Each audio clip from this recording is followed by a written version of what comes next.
Okay, I apologize kind of for the bad angle here. I'm making do. Um, but I have here the collar of a sweater. This one's an in progress one and it actually fits me fine, so I don't really need to be doing this, but I thought it'd be easiest for demonstration purposes.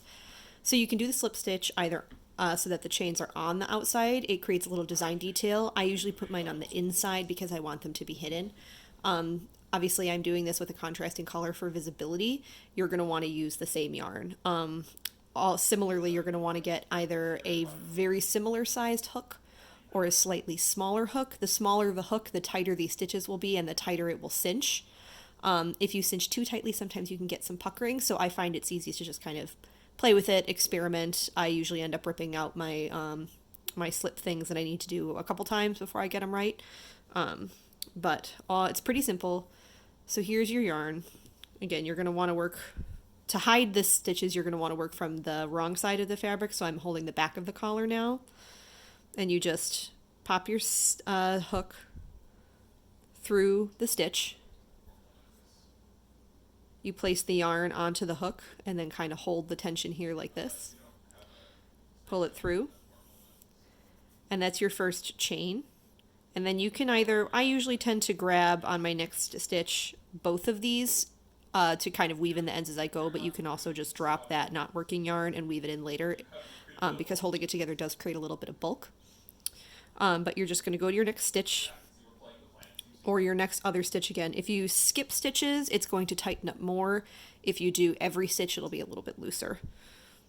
So I'm going to my next stitch, and I don't really kind of pay attention to where necessarily in the stitch, just somewhere near the top.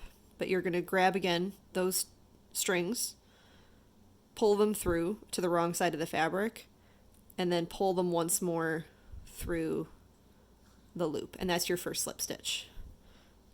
And then you just go to the next stitch again, reach, push through from front back from the yarn facing you to the back, grab the string, pull it through, and then pull it through again. And you just repeat this all the way around, and see it creates these little horizontal V stitches. Again, they can be a nice design detail if you want them to be, but they're not.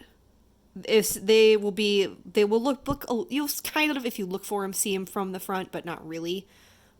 They mostly just look like lines, and again, when you're matching the fabric, you can't, when you're using the same yarn, you really can't see them. But again, if you need to tighten it up a little more, I would do every other stitch. So you would say, okay, I just did one, skip this purl stitch and go straight to the next knit and pull through and do that. And you can see it tightened a little bit there and it created a tiny bit of puckering.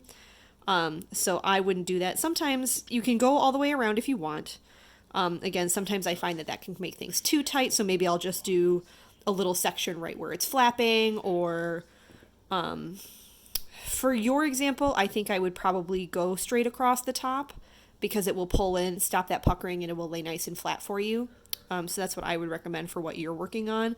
But I've had things where I just added them to the shoulder seams, and that way it just sat a little tighter on the shoulders but didn't gain any tightness across the front or the back. It's a pretty flexible method for adjusting your fit after the work without ripping out. So yeah, I hope that was helpful.